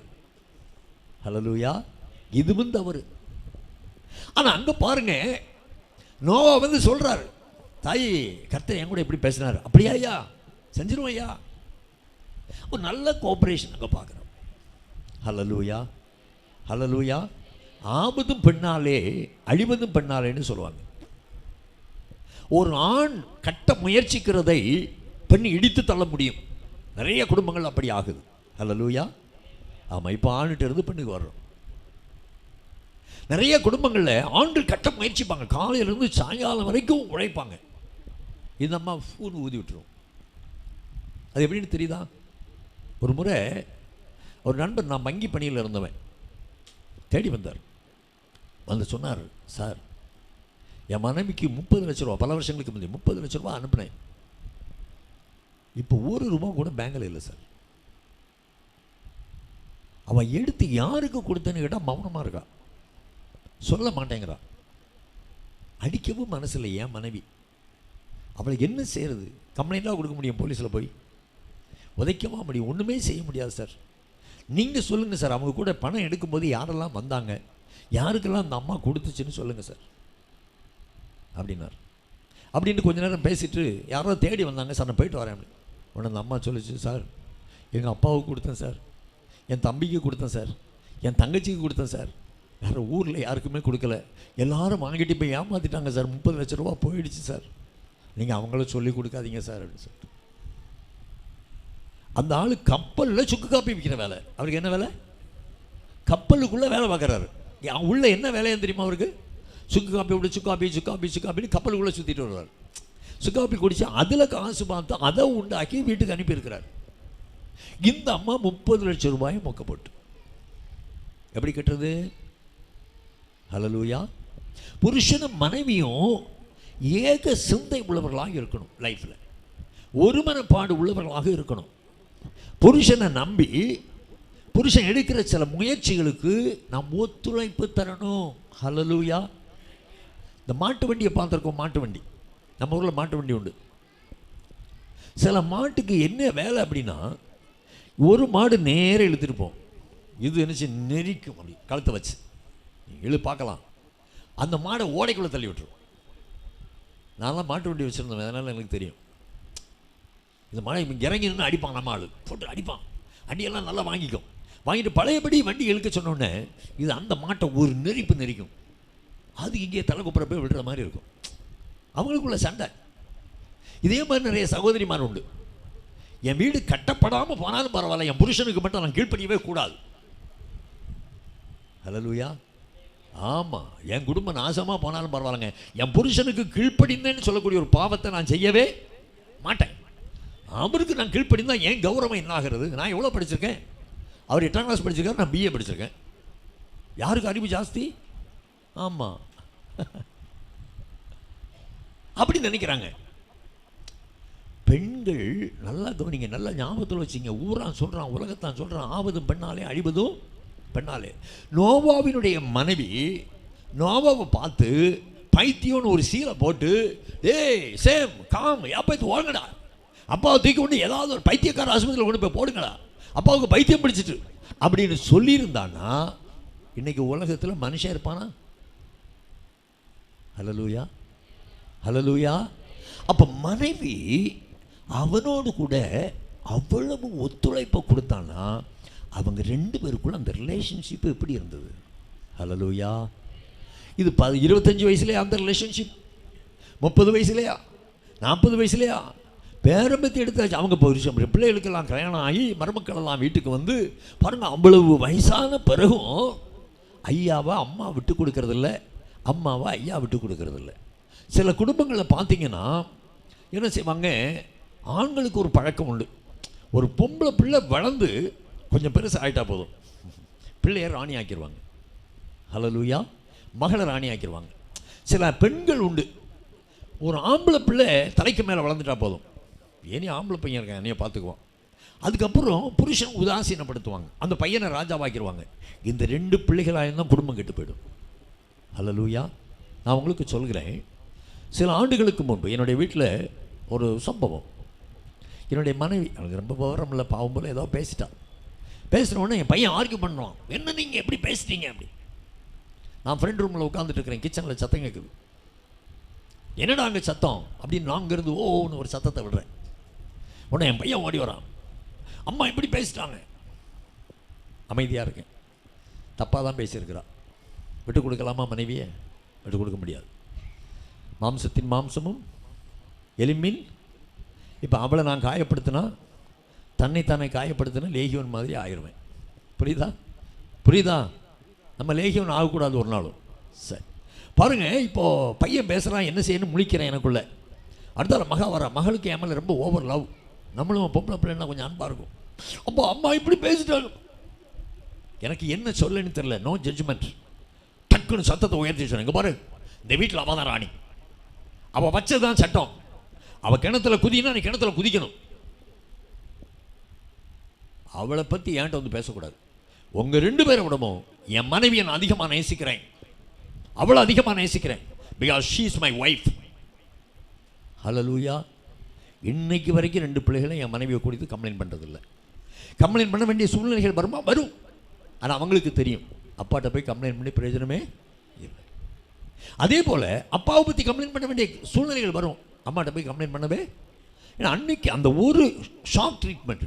இன்னைக்கு வரைக்கும் பிள்ளைகள் அம்மாவுக்கு எடுத்து அப்பாட்டையும் அப்பாவுக்கு எடுத்து அம்மாட்டையும் பேசுகிறதே இல்லை.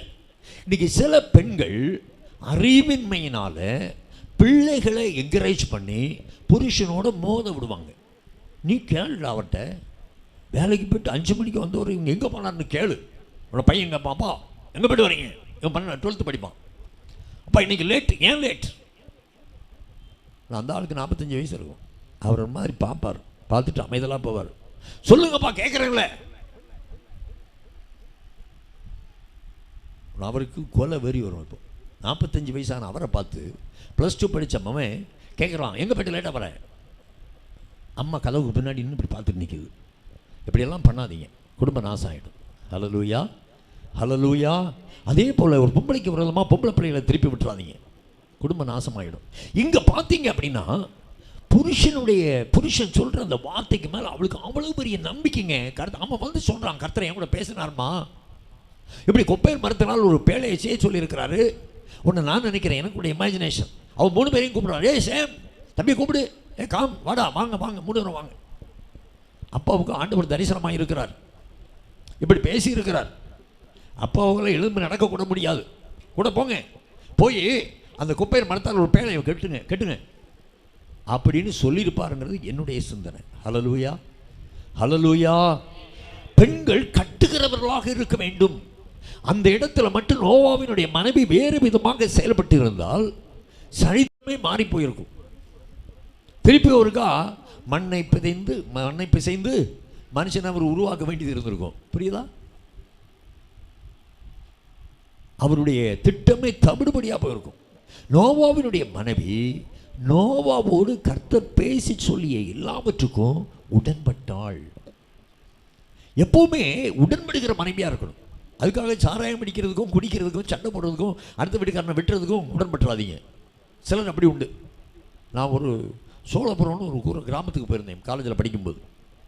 அந்த ஊரில் அடி நடந்துட்டுருக்கு. அப்போ தான் அடி முடிஞ்சு போலீஸெல்லாம் வந்துடும்.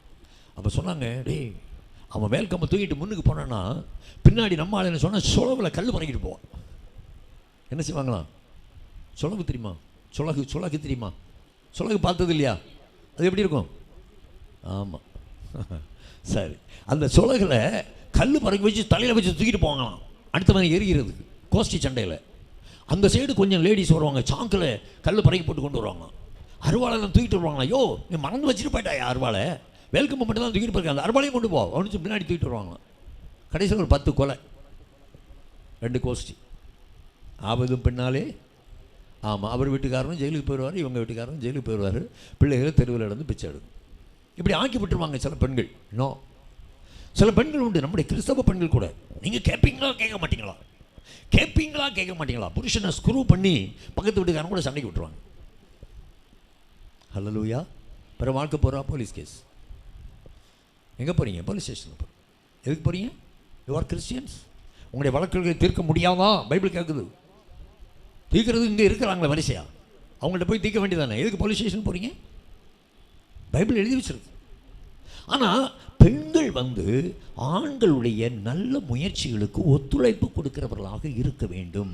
ஆண்கள் மேலே பரஸ்பரம் நம்பிக்கை உள்ளவர்களாக இருக்கணும். வாழ்க்கையில் பாருங்கள், ரொம்ப முக்கியம், புருஷனை மனைவி நம்பணும், மனைவியை புருஷன் நம்பணும். அப்போ தாங்க அந்த வாழ்க்கை சக்ஸஸ் ஆகும். இன்றைக்கி நிறைய பேருக்கு மனைவி மேலே நம்பிக்கை இல்லை, புருஷன் மேலே. கல்யாணம் முடிஞ்சிட்டு வந்து அந்த நாள் ராத்திரி தூங்க சொல்ல கள்ள தூக்கி தள்ள போட்டாங்கன்னா என்ன செய்யறது அப்படின்னு ஒரு சிந்தனை வந்துட்டுன்னு வச்சுங்க, ராத்திரி தூக்கம் வருமா சொல்லுங்கள்? இல்லை, இந்த அம்மா பாலை கொண்டு வந்து கையில் தர்றா, உள்ளே எதையாவது 2 டேப்லெட்டை கொடுத்து வந்துட்டான்னா என்ன செய்யறது அப்படின்னு நம்ம நினச்சோன்னா பால் குடிக்க மனசு வருமா? அப்படி தொடங்குற வாழ்க்கை எப்படி இருக்கும்? கடவுள் எனக்கு தந்த மனைவி, கிஃப்ட் ஆஃப் காட், கடவுள் எனக்கு தந்த புருஷன் அப்படின்னு இருக்கிறவனமாக ஏற்றுக்கொண்டு, நீ தான் என்னுடைய கிளியோபாட்ரா, நீ தான் என்னுடைய ஹீரோ அப்படின்னு எடுத்துக்கிட்டு அப்படியே வாழ ஆரம்பிச்சுட்டா வாழ்க்கை எப்படி இருக்கும்? சந்தோஷமாக இருக்கும். பல்லு நல்லா இல்லை, மூக்கு நல்லா இல்லை, கண்ணு நல்லா இல்லை அப்படின்னு சொல்லி கண்ணுக்கு பல்லுக்கு மூக்குக்கெல்லாம் தனித்தனியாக மார்க் போட்டு டோட்டலாக மார்க் எவ்வளோ வருதுன்னு சொல்லி 2 பேரும் உட்காந்து கணக்கு பார்த்துட்டு இருந்தோன்னா வாழ்க்கை சக்ஸஸாக வரவே வராது. ஹல்லேலூயா. நான் இந்த திருமண நாட்களில் திருமணம் நடக்கிற இடத்துல பிரசங்கம் பண்ணுவேன், ஆலோசனை கொடுப்பேன். அப்போ சொல்லுவேன், பல்லு 4 பல்லு தூக்கலாக இருக்கா உன் புருஷனுக்கு, வீர பல்லியா, இப்படி ஒரு ஆம்பளை இது வரைக்கும் நான் பார்த்ததே இல்லை, எங்கள் ஹீரோ பாரு அப்படின்னு சொல்லணும். நீ பெண்களுக்கு சொட்டத்தலையே இருக்காது, அப்படியே உன் மனைவிக்கு சொட்டத்தலை இருக்கா பாரு, நீ தாண்டி உலகத்தில் எவ்வளவு அழகானவா பார்த்தியா, உன் தலையே தனி அழகுன்னு நீ சொல்லணும். அப்போ தாங்க லைஃப் அதில் தான் இருக்குது. ஹலோ, ஏற்றுக்கொண்டு அன்பு கூறுவது, ஏற்றுக்கொள்ளாமல் அன்பு கூறவே முடியாது. இருக்கிற மனமாக ஏற்றுக்கொள்வது, கட்டையோ நெட்டையோ கருப்போ சவுப்போ மொட்டையோ இல்லை சொட்டையோ எதுவாக இருந்தாலும் சரி, ஆண்டவர் எனக்கு கொடுத்த புருஷன், ஆண்டவர் எனக்கு கொடுத்த மனைவி, that's why I have to live, I have to accept அப்படின்னு ஒரு இதுக்குள்ளே வந்துட்டோன்னா பரஸ்பரம் நேசிக்க முடியும். இப்போ நோவாவினுடைய மனைவி அவனை நேசித்து கீழ்ப்படிந்தாள், நேசித்து தேவனுடைய திட்டம் நிறைவேறுவதற்கு அவனுக்கு ஒத்துழைப்பு கொடுக்கிறாள். அது மட்டுமல்ல, மிக முக்கியம், அந்த தகப்பனுக்கும் பிள்ளைகளுக்கும் அவள் பாலமாக இருக்கிறாள். நிறைய குடும்பத்தில் தகப்பனையும் தாயையும் தகப்பனையும் பிள்ளைகளையும் தூண்டி விட்டு சண்டை போட வைக்கிறதே பெண்கள் தான். உங்கள் அப்பாட்ட கணக்கு கேளு, இல்லை பையன்ட்ட நீங்கள் கணக்கு கேளுங்க.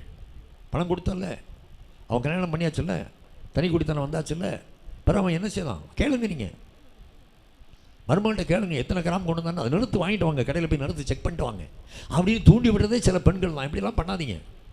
அந்த நோவாவினுடைய மனைவி, அவள் பேரெல்லாம் நமக்கு தெரியாது, ஆனால் ஒரு நல்ல கேரக்டர் நான் நினைக்கிறேன், நம்புகிறேன். புருஷனோடு கூட ஒத்துழைப்பு தருகிறாள், தன்னுடைய பிள்ளைகள் தகப்பனோடு கூட இணைந்து வேலை செய்வதற்கு அவள் கருவியாக பயன்படுகிறாள் என்று சொல்லி நான் நம்புகிறேன். இந்த உறவு வேணும்னா எபேசியர் 5 எல்லாம் இருக்கு, படித்து பாருங்க. கிறிஸ்து சபையை நேசிக்கிறது போல புருஷன் என்ன செய்யணும் மனைவியை. அப்படின்னா என்ன அர்த்தம்? மனைவிக்காக ஜீவனையே கொடுக்கணும். கடந்த நாட்களில் பேப்பர்லேயே வாட்ஸ்அப்பில் ஒரு மெசேஜ் வந்தது. ஒருத்தன் கல்யாணம் பண்ணி கூட்டிகிட்டு போனான் பைக்கில், காட்டுக்குள்ளே 4 பேர் பிடிச்சி 4 சாத்து சாத்தினான். இவன் மனைவியை விட்டுட்டு பைக்கையும் விட்டுட்டு ஓடுறான், ஓடி போலீஸ் ஸ்டேஷனுக்கு போகிறான். உன்னை போலீஸ்காரன் கேட்டான், ஏன்டா ஓடி வர? சார் 4 பேர் வச்சு என் மனைவியை பிடிச்சிட்டாங்க சார். சாக வேண்டியதானே, எதுக்கு வந்தேன்னு அவன் கேட்டான்.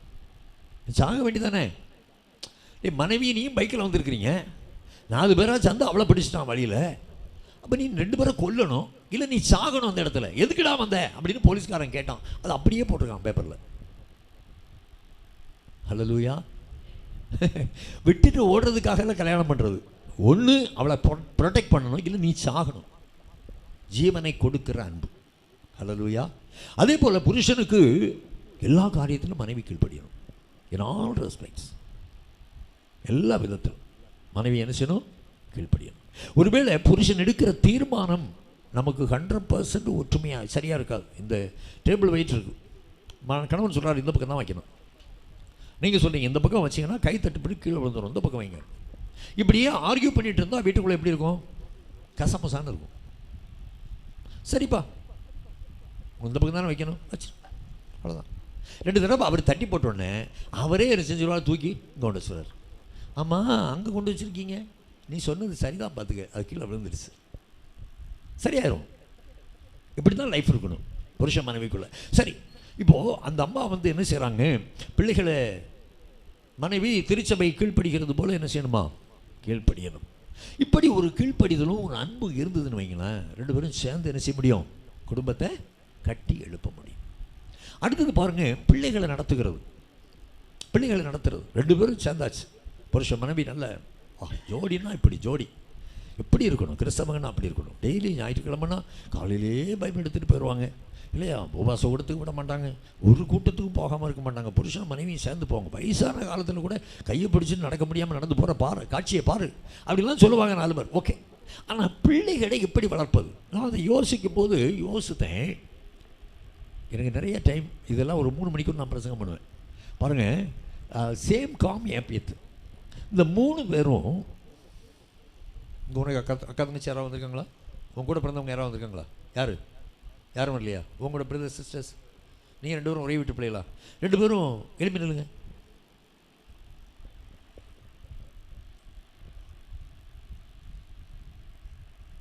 அம்மா வந்திருக்காங்களா? அம்மா சார், 2 பேருக்கும் ஒரே மாதிரி யூனிஃபார்ம் கொடுத்துருக்கிறீங்க. 2 பேருடைய சுபாவமும் ஒன்று போல இருக்கா? அம்மாவா? இருக்கு, எல்லா விதத்துலேயும். சொல்லு கேட்கறதுலேருந்து கீழ்ப்படுகிறதுலேருந்து எல்லாத்துலேயும். 2 பேருடைய விருப்பங்கள் ஒன்று போல இருக்கா? இவனும் டாக்டர் ஆகணுங்கிறா, அவளும் டாக்டர் ஆகணுங்கிறா, அப்படிதானே? அப்படியா? சரி, வேறு 2 பேருக்குள்ள ஏதாவது வித்தியாசம் இருக்கா? வித்தியாசம் ஒன்றும் இல்லை. அப்போ உட்காருங்க, நல்ல ஜோடி. பாருங்கள், பெரும்பாலும் 3 பிள்ளைங்க இருந்தாங்கன்னா அந்த 3 பேருடைய கேரக்டரும் 3 பேருடைய பழக்க வழக்கங்களும் 3 பேருடைய சுபாவங்களும் 3 பேருடைய விருப்பங்களும் வெவ்வேறையாக தான் இருக்கும். இங்கே அந்த 3 பையங்களும் 3 மருமக்களும் சேர்ந்து பெற்றோரோட இணைந்து பழைக்குள்ள பிரவேசிக்கிறாங்க. இங்கே பாருங்க, உங்கள் அப்பாவுக்கு பைத்தியம், அவர் பேழையை வச்சுட்டு உள்ள வாங்குறார், நீங்கள் போகாதீங்க அப்படின்னு இழுத்துருந்தா என்ன ஆயிருக்கும்? மனைவி சொல் மிக்க மந்திரமே இல்லை. அப்பாப்பா உங்களுக்கு வயசாயிட்டு நீங்கள் பேழையை செஞ்சுருக்கீங்க, நீங்கள் போங்க, அண்ணன் 2 பேரும் வர்றான், நீங்கள் கூட்டிகிட்டு உள்ளே போங்க, நான் என் மனைவி சொல்கிறது தான் கேட்பேன் அப்படின்னு சொல்லியிருந்தானா என்ன ஆயிருக்கும்னு நினைக்கிறீங்க? அப்போ இந்த ஃபேமிலி செட்டப்பை கொஞ்சம் பாருங்கள். இப்போ எல்லாம் ஜாயின்ட் ஃபேமிலி கிடையாது, ஜாயின்ட் ஃபேமிலியே இருக்கக்கூடாதான். மாமனார் மாமியார் செத்து போனால் தான் பொண்ணு கட்டி கொடுப்பாங்களாம். அது ஒரு குவாலிஃபிகேஷன். மாமனார் இருக்காரா? இல்லை, அவர் செத்து 17 வருஷம் ஆச்சு. மாமியார் போன 6 மாதம் முந்தான் செத்தாங்க. கண்டிப்பாக அந்த பையனுக்கு என் பொண்ணை கொடுக்குறேன். இனி டைவர்ஸ் வர்றதுக்கு காரணம் தான். இவங்களுக்குள்ளே பதநீர் பார்த்துருக்கீங்களா? பதநீர் பற்றி கேள்விப்பட்டீங்களா? பொங்குன பதநீருக்கு என்ன போடுவாங்க? பதநீர் காய்க்கிறவங்களுக்கு தெரியும். பதநீர் காய்க்கும் போது அது பொங்கி வரும். வந்தோடனே என்ன செய்வாங்க? ஆமணக்கு கொட்டையை இடித்து அதை கொண்டு போய் மேலே போட்டோடனே பொங்குனது அப்படி அமைஞ்சிடும். இப்போ மகன் பொங்கிட்டான், ஏய் உங்கள் அப்பா எனக்கு என்னடி தந்தான், அவன் சொன்ன காசு தரல, சொந்த நகை தரல அப்படின்னு இவன் பொங்கி நிற்கிறான். தாய் வருவா, டேய் கல்யாணம் கட்டி எத்தனை வருஷம் ஆச்சு, அந்த பிள்ளையை போட்டு விரட்டிட்டு இருக்கிறான், ஆமாம் என்னடி செய்வா, பேசாம இரு. பதநீர் அமைந்து விட்டது. இப்போ உள்ளவங்க என்ன செய்வாங்கன்னா, கிட்ட போய் கூட 2 விறகு வச்சு பூன்னு ஊதுவாங்க. கிறிஸ்தவ பெற்றோர் அப்படி இருக்கக்கூடாது. ஹல்லேலூயா. இந்த வீட்டில் நான் பார்க்குறேன், அவன் 3 பேரும் வித்தியாசமான ஆட்கள். பின்னாடி அவங்க சரித்திரத்தெல்லாம் படித்து பார்த்தீங்கன்னா 3 பேரும் வித்தியாசமான கேரக்டர் தான், வித்தியாசமான ஆட்கள் தான். இந்த வித்தியாசமானவங்க அந்த 3 பேருக்கும் 3 மனைவி இருக்கா. அவன் யாரும் எக்ஸா ஒய்யா யாருடைய மகா அதெல்லாம் நமக்கு தெரியலை. அவன் ஒருவேளை அந்த ஜலப்பிரளயத்தில் அவளுக்கு தகப்பனும் தாயும் கூட செத்துருக்கலாம். அப்படிப்பட்ட ஃபேமிலி இருந்து கூட வந்திருக்கலாம். ஆனாலும் இந்த ஃபேமிலிக்குள்ளே வந்தோடனே இவங்க எல்லாருக்குள்ளும் ஒரு ஒன்னஸ் இருக்குது. எல்லாரும் ஒருமனப்பட்டு கர்த்தருக்கு கீழ்ப்படுகிறாங்க. அப்போ இந்த பிள்ளைகளை இவங்க வளர்க்கும் போதே எப்படி வளர்த்துருக்குறாங்க? ஒவ்வொருவரும் வித்தியாசமானவங்களா இருந்தாலும் எல்லாரையும் கர்த்தருக்குள்ளே சரியாக நடத்தியிருக்கிறாங்க. ஆமென், ஹல்லேலூயா. சிலர் உண்டு, வீட்டில் 5 பிள்ளைகள் இருக்குன்னா ஒரு பையனை கர்த்தருக்குள்ளே நடத்துவாங்க, ஒரு பையன் தெருவில் நடப்பான். அவன் கூப்பிட்டா வரமாட்டான் பாஸ்டர் அப்படின்னு சொல்லிடுவாங்க. இவங்களே ஜட்ஜ்மெண்ட்டுக்கு வந்துடுவாங்க. அந்த பையனுக்காக ஜெபம் பண்ணிங்களா, ஜெபம் பண்ணி பிரயோஜனமே இல்லை பாஸ்டர், அவன் கெட்டு தான் போயிடுவான் அப்படின்னு தாய் சொல்லுவான், இல்லை தாப்பன் சொல்லுவான், அது கெட்டு போயிடும். ஆனால் இவங்க ஒரு ஃபேமிலியில் 3 பிள்ளைகள் இருக்கிறாங்க. 3 பேரையும் கர்த்தருக்கு பயப்படக்கூடிய பயத்தில் சரியாக வளர்க்குறாங்க. இன்றைக்கி நம்ம குடும்பம் ஆசீர்வதிக்கப்படணும்னா உங்கள் பையனை நல்லா கலெக்டருக்கு படிக்க வைக்கிறீங்களோ இல்லையோ, இன்ஜினியருக்கு படிக்க வைக்கிறீங்களோ இல்லையோ, தெய்வ பயம் உள்ள பிள்ளைகளாக உங்களுடைய பிள்ளைகளை நீங்கள் வளர்த்துட்டாலே போதுங்க. they will be blessed. ஹல்லேலூயா. நேற்றுக்கு ஏதாவது சொன்னாங்க உங்களுக்கு, கர்த்தருக்கு பயந்த ஒரு வழிகளில் நடக்கிறவன் எவனோ அவன் பாக்கியவான், அவன் எருசலேமின் சமாதானத்தை காண்பான். அன்பான தேவனுடைய பிள்ளைகளே, இன்னைக்கு கர்த்தருக்கு பயப்படுகிற பயத்தில் பிள்ளைகளை வளர்க்காததுனால பிள்ளைகள் எப்படி இருக்குது? ஒரு பிராயம் வரும்போது, தம்பி உங்கள் அண்ணன் இருக்காரா, கல்யாண கார்டு கொடுக்கணும், இதை கொடுத்துருங்களேன். ஆனால் ஒன்று பேச மாட்டேன். எந்த சர்ச்சுக்கு போகிறீங்க? நாங்கள் ஒரே சர்ச்சுக்கு தான் போகிறோம். அப்போ ஒரே சர்ச்சுக்கு தான் போகிறோம், ஒரே அப்பாவுக்கு அம்மாவுக்கு தான் பிறந்தோம், ஆனால் நாங்கள் பேச மாட்டோம். ஏன்? அது எங்கள் மாட்டில் அவர் வந்து பால் கறந்துட்டு போயிட்டார். ஏதோ ஒரு சின்ன கம்ப்ளைண்ட், ஏதோ ஒரு சின்ன பிரச்சனை. எங்கள் அப்பா இதில் ஒரு 10 சென்ட் லேண்ட் இருந்ததா, அவருக்கு 6 சென்ட் எனக்கு 4 சென்ட் கொடுத்துட்டார், அதனால் எங்கள் அண்ணன் கொண்டு நான் பேச மாட்டேன். இப்படி கிறிஸ்தவ குடும்பங்கள் இருக்கிறது. ஹல்லேலூயா. பாருங்க, கர்த்தருக்கு பயப்படக்கூடிய பயத்தையும் கர்த்தருடைய வார்த்தைக்கு, கர்த்தருடைய கட்டளைக்கு, கர்த்தருடைய கற்பனைகளுக்கு கீழ்ப்படிய வேண்டும் என்று சொல்லக்கூடிய சிந்தனையையும் பிள்ளைகளுக்குள்ளே ஊட்டி வளர்த்துட்டா போதும். அவங்க அந்த ஸ்டேஜுக்கு வரும்போது அவங்க பிக்கப் பண்ணிக்குவாங்க. 5 வளையாதது 50 பிள்ளையாரம், நடக்க வேண்டிய வழியிலே நடத்தவன் முதிர் வயதிலும் கைவிடாது இருப்பான். நிறைய வசனங்கள் எனக்கு எழுதி வச்சிருக்க முடியாது. அன்பான தேவனுடைய பிள்ளைகளை அப்போ என்ன செய்யணும்? இப்படி வளர்த்துருப்பாங்க. அவங்க பிள்ளைகளை வளர்க்கும் போதே எப்படி வளர்த்துருப்பாங்க? அழகாக நேர்த்தியாக வளர்த்துருக்குறாங்க. கர்த்தருக்கு பயப்படக்கூடிய பயம், பெற்றோருக்கு கீழ்ப்படுகிற அனுபவம், அந்த பிள்ளைகள் தானாக அப்படி வந்திருக்கிறாங்க. கர்த்தருக்கு ஸ்தோத்திரம். சரி, பிள்ளைகள் எப்படி இருந்தாங்க அதை நம்ம சிந்திக்க வேண்டாம். அங்கே நிறைய பிள்ளைகள் இருக்கிறீங்க இல்லையா? பிள்ளைகள் நிறைய இருக்கிறீங்க. பிள்ளைகளை வளர்க்குறது குறித்த நிறைய வசனங்கள் இருக்குது, முடியலை. பிள்ளைகளுக்கு மட்டும் 1-2 வசனம் சொல்லலாம்னு நினைக்கிறேன். கொலோசையர் 3ஆம் அதிகாரம் 20வது வசனத்தை வாசிங்க.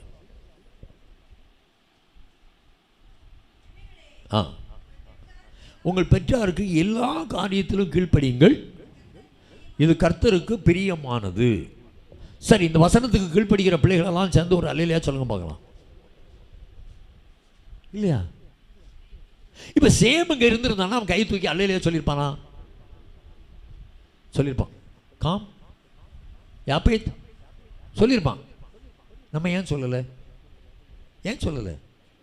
2 பிள்ளைகளும் அவங்க ஒன்று போல தானே இருப்பாங்கண்ணே. அப்போ இதுக்கும் அவங்க அல்லேலூயா சொல்ல மாட்டாங்க. எல்லா காரியத்திலும்ங்கிறது அண்டர்லைன். சாப்பிட வாடா, போடுமா, 7 இட்லி ஆச்சு, இன்னும் 3 போடு, நல்லா சாப்பிட்றா, நல்லா சாப்பிட்ற மாமே. இதில் எல்லாரும் கீழ்ப்படிவாங்க. இதை தூக்கி அதில் வைடா, கழியலை மம்மி, இதை எடுத்து அதில் வச்சிருடா. அப்பா வந்தால் சத்தம் போடுவார். அப்பா வந்து ஒன்னே தானே திட்டுவார், என்னையும் திட்ட மாட்டார்ல. என்னால் எடுக்க முடியாது, அண்ணன் சொல்லுப்போ அப்படின்னு இவன் விளையாட போயிடுவான். அண்ணன் வருவான், அண்ணா இதை தூக்கி அங்கே வைடா, தம்பிகிட்ட சொன்னால் அவன் கேட்க மாட்டேன்டான், தம்பிக்கு சொல்லி கேட்கல, அப்போ நான் என்னை இழிச்ச வாயனா, அவனை கூப்பிட வச்சை அப்படின்னு போயிடும். எல்லா காரியத்திலும் கீழ்ப்படுகிற அனுபவம் இல்லை. நான் நினைக்கிறேன் இந்த காரியத்தை நோவா பகிர்ந்து கொள்ளும்போது இந்த கீழ்ப்படுகிற பார்ஷியல் ஒபீடியன்ஸ் மட்டும் அந்த பையங்களுக்கு இருந்திருந்தா, அவங்களும் அவங்களுடைய மனைவிமாரும் தனியாக ஒரு மாநாடு போட்டு எங்கள் அப்பா இப்படி சொல்கிறானே, கேட்கலாமா கேட்கக்கூடாதான்னு சொல்லி அந்த பொம்பளைகள்கிட்ட யோசனை கேட்டு அந்த பொம்பளைகள் சொல்லியிருப்பாங்க, பாருங்கள் எங்கள் அப்பாவுக்கும் எங்கள் அம்மாவுக்கும் ஃபோன் போட்டு கேட்டேன், அவங்க இதுக்கெல்லாம் உடன்பட மாட்டேங்கிறான். அவங்க அப்பா வந்து பிரசங்கம் பண்ணிகிட்டே இருக்கிறார். நீதிமானாகிய லோத்து எதை பிரசங்கம் பண்ணினார்? நீதியை பிரசங்கம் பண்ணினார். பேதுரு எழுதுகிறான் இல்லையா? அவர் பிரசங்கம் பண்ணிகிட்டே இருக்கிறாரு. எங்கள் அப்பாவும் அம்மாவும் சொன்னாங்க, உங்கள் மாமனாருக்கு பைத்தியம்னு சொன்னாங்க. உங்கள் அப்பாவுக்கு பைத்தியம்னு சொன்னால் நீங்கள் வருத்தப்படுவீங்கன்னு சொல்லி இது வரைக்கும் நான் சொல்லலை, இப்போதாவது சொல்கிறேன். இங்கே பாருங்கள், உங்கள் அப்பாவுக்கு பைத்தியம்.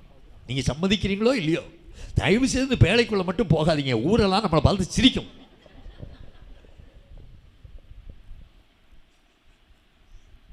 அப்படி ஒருவேளை சொல்லியிருந்தா நோவாவினுடைய மகன் என்ன சொல்லியிருப்பான்? நோ. வேதம் சொல்கிறது. இப்போ வேதம் சொல்லுது, அப்போ வேதம்லாம் கிடையாது. இப்போ நம்ம பிள்ளைகள், நோவா அங்கே இருக்கிறாரு, நோவாவுக்கு பிள்ளையை பார்த்து, இவர் நோவாவுக்கு பையன், மருமாவ மனைவி சொல்கிறா, ஐயோ கப்பலுக்குள்ளே போனீர், ஊரெல்லாம் கேவலமாக சிரிக்கவங்க பார்த்து போறீங்கன்னா இல்லை, அவங்க அப்பாவுக்கு மெண்டல் அப்படின்னு சொல்கிறான்னு வச்சுக்குவோம். இவர் என்ன சொல்லுவார்? இப்போ என்ன சொல்லுவார்? உன் வாழ்நாள் நீடித்திருப்பதற்கும் உனக்கு நன்மை உண்டாயிருப்பதற்கும் ஒரு தகப்பனையும் தாயையும் கனமண்வாக என்பதே என்பதே என்பதே வாக்குத்தத்தமுள்ள முதலாம் கற்பனை அப்படின்னு இவர் சொல்லிட்டு நீ வா அப்படின்னு இழுத்துட்டு பேழைக்குள்ள போயிருப்பார். அப்படிதானே? ஹல்லேலூயா, ஹல்லேலூயா. ஏன்னா அந்த பிள்ளைகளுக்கு, இந்த 3 பிள்ளைகளுக்கும் கர்த்தருக்கு பயப்படுகிறதையும் கர்த்தருடைய வார்த்தைக்கு கீழ்ப்படுகிறதையும் இவங்க சரியாக ஊட்டி வளர்த்ததுனால அந்த பிள்ளைகள் பெற்றோருக்கு எல்லா காரியத்திலும் கீழ்ப்படுகிறாங்க. நம்ம வளர்க்கும் போது கீழ்ப்படிதலை குறித்து பிள்ளைகளுக்கு சொல்லிக் கொடுக்காம இஷ்டத்துக்கு செல்லம் கொடுத்து வளர்த்துட்டு 5 விளையாதது 50 விளையாது. இப்போ வீட்டுக்கு கல்யாணம் கட்டிட்டு வந்துடுவாங்க, 25 வயசு. அதனால அப்படி மாமியார் பாப்பா போகிறோம் சைஸாக போகிறோம், காஃபி போட தெரியுமாம்மா? இப்போ உள்ள பொம்பளைங்க ரொம்ப, பிள்ளைகள் ரொம்ப அங்கே சொல்லி தான் விடுவாங்க, தெரியாது மாமி. அப்படியா? பாட்டி காப்பி போடுவாங்க, இவளுக்கு தெரியும். நான் அங்கே வந்து அம்மா சொல்லுவாங்க, ஏய் காப்பி போட சொல்லுவா கிளவி, காப்பி மட்டும் போட்டேன் மோளை நாளைக்கு மாவாட்ட சொல்லுவா, அடுத்த நாள் தோசை சுட சொல்லுவா, தெரியவே சொல்லுதானே சொல்லி படிச்சிருக்கல, எனக்கு தெரியாதுன்னு சொல்லு, அப்போ கிளவி செய்வான் அப்படின்னு இன்ஸ்ட்ரக்ஷன் கொடுத்து தான் விட்டுருப்பாங்க. அதையும் போதாததுக்கு டெய்லி ஒருக்கா ஃபோன் பண்ணி அதை கன்ஃபார்ம் பண்ணிவிடுவாங்க. நீ காப்பி போட்டியா? போட்டுறாதே, கிச்சன் பக்கமே போகாதே. இப்படியெல்லாம் செய்கிறது பிள்ளைகளுக்குள்ளே பிரிவினையை உண்டாக்கிவிடும். ஹல்லேலூயா. நான் நினைக்கிறேன் ஒருவேளை நோவாவுடைய சம்பந்திகளுக்கு அந்த காலத்தில் ஃபோன் கிடச்சிருந்தா கண்டிப்பாக நோவாவுடைய மருமக்களுக்கு ஃபோன் போட்டு, ஏடி உங்கள் மாமனுக்கு பைத்தியம் பிடிச்சி போச்சு, பைத்தியம் முத்தியம் கப்பலை கட்டிகிட்டு இருக்கான், பேழையை கட்டிகிட்டு இருக்கிறான், உன் மாப்பிள்ளையாட்டையாவது சொல்லு. அந்த பசங்களுக்கெல்லாம் புத்தி கிடையாது, நீ போய் சொல்ல முடியாது, உன் மச்சான்ட்டையும் குழந்தைட்டையும் பேச முடியாது, உன் மாப்பிள்ளையிட்ட சொல்லு, அவன் பேழை கட்டதை தடுக்க சொல்லு, அங்கே போகக்கூடாதுன்னு சொல்லு. உன் மாப்பிள்ளையை குறித்து எங்கள்கிட்ட வந்து 4 பேர் கேவலமாக சொன்னால் அசிங்கமாக இருக்கும், பார்த்துக்கோ அப்படின்னு சொல்லியிருப்பாங்க. நல்ல வேளை செல்ஃபோன் இல்லை. ஹல்லேலூயா. இப்போ செல்ஃபோனுக்காக கர்த்தரை துதிக்கிறதா, செல்ஃபோனை உடைக்கிறதா? நிறைய குடும்பங்களில் கேடுக்கு காரணமே செல்ஃபோன் தான். கர்த்தருக்கு ஸ்தோத்திரம். ஒரு பாஸ்டர், எனக்கு தெரிய ஒரு பாஸ்டர் மாதிரி மன்னிக்கணும், ஒரு மகளுக்கு கல்யாணம், ஒரு மகள் ஒரு பையன் உண்டு, மகளுக்கு கல்யாணம் மதுரையில் கட்டி கொடுத்தாரு. மதுரையில் கட்டி கொடுக்கும்போது அந்த அம்மா மகளுக்காக என்ன ப்ரெசென்ட் பண்ணலான்னு உங்களுக்கு தோணலை. பாஸ்டர் அம்மா மகளுக்கு ஒரு அழகான ஐஃபோன் வாங்கி கையில் கொடுத்து, மக்களே ஆப்பிள் ஃபோன் வாங்கி கொடுத்து, மக்களே இது உனக்குன்னு நான் வாங்கி வச்சுருக்கிறேன், நீ டெய்லி ஊருக்கு அங்கே உள்ள நடவடிக்கைகள்லாம் எனக்கு அப்போஸ்தலர் நடவடிக்கை மாதிரி மகளுடைய நடவடிக்கைகளெல்லாம் எனக்கு பேசணும்னு சொல்லிவிட்டாங்க. இந்த பிள்ளை என்ன செய்யும்? மொட்டை மாடிக்கு போகும். மொட்டை மாடியில் போய் டியர் மம்மி அப்படின்னு சொல்லி, இன்றைக்கி அவங்க காஃபி போட்டாங்களா, அவங்க தோசை சுட்டாங்களா, இப்படி எல்லா கதையும் பேசும். அந்த பையன் பார்த்துக்கிட்டே இருந்தான், இன்னும் மொட்டை மாடியில் போய் ரகசியமாக பேசுகிறா. ஒன்று தாங்கிட்ட போய் சொன்னான், எம்மா என் மனைவி வந்ததுலேருந்தே பார்க்குறேன், அடிக்கடி மொட்டை மாடியில் போய் ரகசியம் பேசுகிறா. ஏய் வேறு யார் கூடயும் பேசினாலும் பேசுவா, ரொம்ப கவனமாக இரு. நாவல்காரியை நம்பவே முடியாது, நாவல்காரியே மலையாளத்தா, அவளை நம்பவே முடியாதுன்னு சொல்லிட்டு, நம்பவே முடியாது. இவா யார்கிட்ட பேசிகிட்டு இருக்கிறா தெரியுமா? அம்மாட்ட பேசிகிட்டு இருக்கிறா. செல்ல ஃபோனை வாங்கி கொடுத்தது யார்? அம்மா. அம்மாட்ட பேசுகிறதுனா அம்மாவுக்கு கோபம் வந்துடும். இதுக்காக இந்த அம்மா போய் பேசுகிறா. இவன் நினைக்கிறான் மொட்டை மாடியில் போய் உட்காந்து யாரோடைய பேசுகிறா. நேரே ஒரு நாள் வந்தான், நேரே கூட்டி கொண்டு வந்தான், நாகர்கோயில் கொண்டு வந்து விட்டுட்டான். இறங்கி மாமனாரை கூட்டாங்க வாங்க, அவளுக்கு யாரோடைய ஒரு அஃபையர் இருக்கு. மருமகனே புரியும்படியா சொல்லுங்கள், யாரையோ காதலிக்கிறா. எம்மகளா? நான் பால் ஊட்டி சீராட்டி வளர்த்தமா? ஆமாம், தனியாக போயிருந்து மொட்டை மாடியில் சிரித்து பேசிக்கிட்டு இருக்கிறான். என்கிட்ட சிரித்து பேச மாட்டேங்கிறா, எங்கள் அம்மாட்ட சிரித்து பேச மாட்டேங்கிறா, மொட்டை மாடியில் போய் யார்கிட்டையே சிரித்து பேசிகிட்டு இருக்கிறா. அப்போ இவளுக்கு ஏதோ ஒரு பிரச்சனை இருக்குது, இதை நீங்களே வச்சுங்க கொண்டு விட்டுட்டு போயிட்டான். இப்போ 2வது கல்யாணம் பண்ணி கொடுத்துருக்கு. செல்ஃபோனெல்லாம் வாங்கி பொம்பளை பிள்ளைகளுக்கு ப்ரெசன்ட் பண்ணாதீங்க. அப்படியே ப்ரெசன்ட் பண்ணாலும் டெய்லி ஒருக்கா ரிப்போர்ட் பண்ணணும்னு சொல்லாதீங்க. மாப்பிள்ளை சந்தேகப்பட்டுட்டான்னா பிள்ளை வீட்டுக்கு பேக் ஆகிரும். ஹல்லேலூயா. சரி, நல்ல வேலை இவங்க அப்பா அம்மாவுக்கு செல்ஃபோன் இல்லைன்னு நினைக்கிறேன். இல்லைன்னா அவங்க தடை போட்டிருப்பாங்க.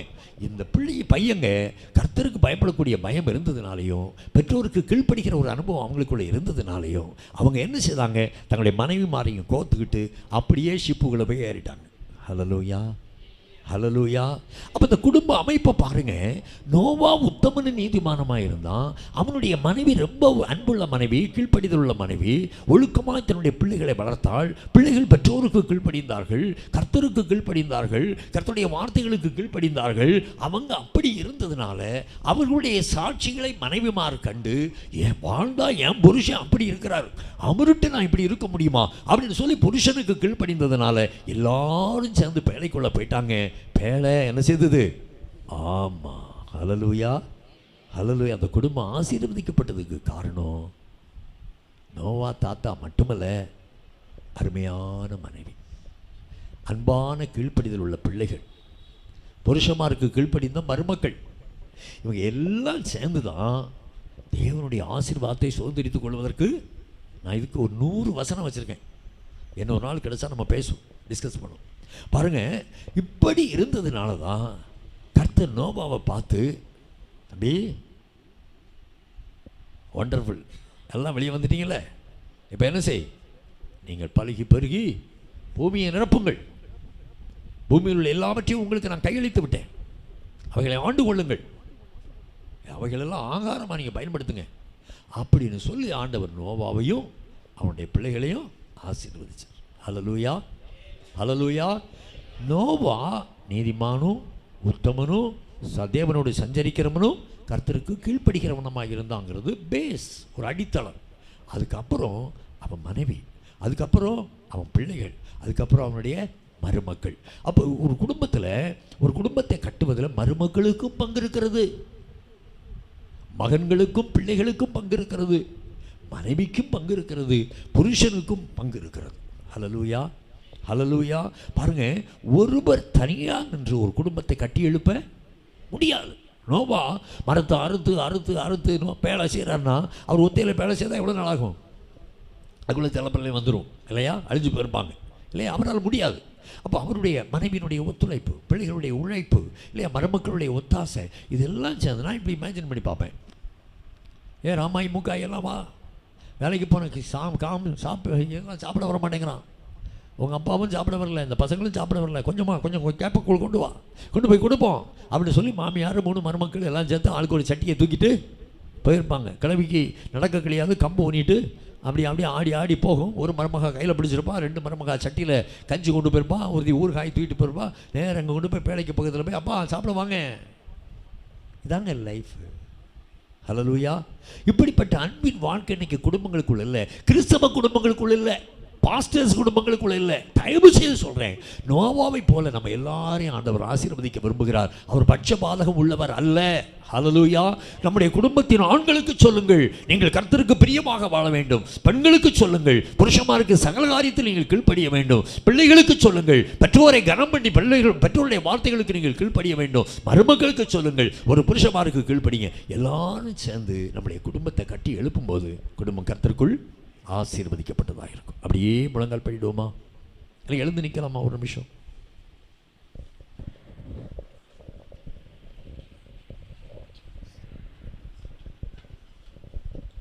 எல்லாரும் எழுந்திருப்போம். ஓ ஸ்தோத்திரம். கேட்ட நல்ல வார்த்தைகளுக்காக. நேற்று 128வது சங்கீதம், ஒரு குடும்பம் எப்படிப்பட்ட குடும்பமாக இருக்க வேண்டும் என்று சொல்லி, இந்த நாளில் அருமையான பாஸ்டரை கொண்டு நோவாவை நம்முடைய கண்களுக்கு முன்பாக நிறுத்தி, நோவாவையும் அவனுடைய குடும்பத்தையும் அவனுடைய பிள்ளைகளையும் மருமக்கமார்களும் எவ்வளவு ஒத்துழைத்து அந்த பேழையை உண்டு பண்ணினார்கள் என்று சொல்லி, நோவாவை குறித்து எத்தனையோ பிரசங்கத்தை நாம் கேட்டிருந்தாலும், ஓ ஸ்தோத்திரம், அந்த நாளிலே ஓ ஸ்தோத்திரம் கொடுத்த நல்ல ஆலோசனைகளுக்காய், நம்முடைய வாழ்க்கையில் குடும்பம் கட்டி எழுப்பப்பட கர்த்தர் உதவி செய்யும்படி எல்லார் வாயில திறந்து கர்த்தரை ஸ்தோத்தரிப்போமாம். ஸ்தோத்திரம், ஸ்தோத்திரம், ஸ்தோத்திரம். அப்படியே நின்றவனமாக நம்மத்தியில் இருக்கிறதான நல்ல சமாரியன் சபடிய போ. நல்ல தகப்பனே, இந்த இரவு வேளையில் எங்களோடு கூட நீர் பேசி ஒரு குடும்பம் கட்டப்படுவதற்கு என்ன செய்ய வேண்டும் என்பதை குறித்து எங்களோடு பேசின நல்ல தயவிற்காய் ஸ்தோத்திரம். இந்த சிந்தனையை, இந்த திட்டத்தை அருமையான பாஸ்டர் எபினேசர் அவர்களுக்கு கொடுத்து நேற்றைய தினமும் இன்றைய தினமும் இந்த வழியாய் குடும்பத்தை கட்டுவதற்கு கர்த்தர் கிரியை செய்ய அருமையான பாஸ்டர் எட்வர்ட் ராஜன் அவர்களையும் இந்த நாளில் பாஸ்டர் ராஜா அவர்களையும் நீர் பயன்படுத்தினீர். நன்றி அப்பா. இந்த ஊழியர்களை உலகம் முழுவதும் எடுத்து குடும்பங்களுக்கு ஆசீர்வாதமாய் மாற்றும்படியாய் நாங்கள் மனதார ஜெபிக்கிறோம். இங்கே வந்திருக்கிற ஒவ்வொரு போதக பிதாக்களும் அவங்க சபையில் இந்த சத்தியத்தை சொல்லி எல்லா சபைகளும் ஆசீர்வதிக்கப்பட, இங்கே வந்திருக்கிற சபை மக்கள் ஆசீர்வதிக்கப்பட நாங்கள் உமக்கு நாங்கள் நன்றி சொல்கிறோம். கர்த்தர் கரம் எங்களோடு கூட இருந்து இதுவரை செய்த தயவுகளுக்காய் நன்றி கூறி நாங்கள் எங்கள் குடும்பத்தை கட்ட நீர் கொடுத்த வார்த்தைகளுக்கு நாங்கள் கீழ்ப்படிய எங்களை அர்ப்பணிக்கிறோம். உங்கள் கிருபை, உங்கள் தயவு, உங்கள் இரக்கம், உங்கள் காருண்யம், உங்கள் வாக்கு தத்தம், உங்கள் சிலுவையின் அன்பு எங்களுக்கு ஆதாரமாக இருக்கட்டும். நீங்கள் அப்படி செய்து உடைய நாமத்தை மகிமைப்படுத்த போவதற்காக ஸ்தோத்திரம். இயேசு கிறிஸ்துவின் நல்ல நாமத்தில் பிதாவே, ஆமேன், ஆமேன். ஆசீர்வாத ஜெபத்தை விஎம்சத்தில் இருக்கிற பாஸ்டர் ஆபிரகாம் அவர்கள் ஆசீர்வாதம் கூறும். என் ஆத்துமாவே கர்த்தரை ஸ்தோத்திரி, என் முழு உளமையுடைய பரிசுத்த நாமத்தை ஸ்தோத்திரி. என் ஆத்துமாவே கர்த்தரை ஸ்தோத்திரி, அவர் செய்த சகல உபகாரங்களை மறவாதே. ஆமென். நம்முடைய கர்த்தராக இருக்கிற இயேசு கிறிஸ்துவின் கிருபையும் பிதாவாகிய தேவனுடைய அன்பும் பரிசுத்த ஆவியினுடைய அன்னிய ஐக்கியம் சிநேகம் நம்மனோடும் என்றும் சதா காலமும் கர்த்தருடைய வருகை மட்டும் தூது கொடுத்த அருமையான பரிசுத்தவான்களோடும் தேவ ஊழியர்களோடும் விசுவாச மக்களோடும் ஆண்டவரே இதற்காக ஆயத்தப்படுத்தின அருமையான எபனேசர் பாஸ்டருக்காக பிள்ளைகளுக்காக ஆண்டவரே நாங்கள் ஜெபிக்கிறோம். உம்முடைய கிருபை வருகை மட்டும் இருக்கட்டும். இயேசுவின் மூலம் பிதாவே, ஆமென். சொல்லு அல்லேலூயா. இந்த கூட்டம் எவ்வளோ ஆசீர்வாதமாக இருந்தது. கைகளை வசதுக்கு பாங்க. கேட்ட நல்ல வார்த்தைக்காய் கர்த்தரை ஸ்தோத்திரிங்க. ஓ ஸ்தோத்திரம். கேட்ட இந்த 2 நாட்களும் கேட்ட வார்த்தையின்படி நம்முடைய குடும்பத்தை கர்த்தர் கட்டி எழுப்ப போகிறதுக்காக ஓ ஸ்தோத்திரம். எல்லார் வாயில திறந்து ஆண்டவருக்கு நன்றி செலுத்துவோமா. அப்படிப்பட்ட நோவாவுடைய குடும்பத்தை போல எங்களுடைய குடும்பத்தை மாற்றும் ஆண்டவரே என்று சொல்லி அவருடைய பிள்ளைகளை, அவருடைய மனைவி போல, அவருடைய பிள்ளைகளை போல, மருமக்கமார போல ஆண்டவரே எங்களுடைய குடும்பங்கள் ஒருமித்து காணப்பட கர்த்தர் உதவி செய்யுங்க என்று சொல்லி எல்லார் வாயில திறந்து கர்த்தரை ஸ்தோத்தரிப்போம். ஸ்தோத்திரம், ஸ்தோத்திரம், ஸ்தோத்திரம். அல்லேலூயா, அல்லேலூயா.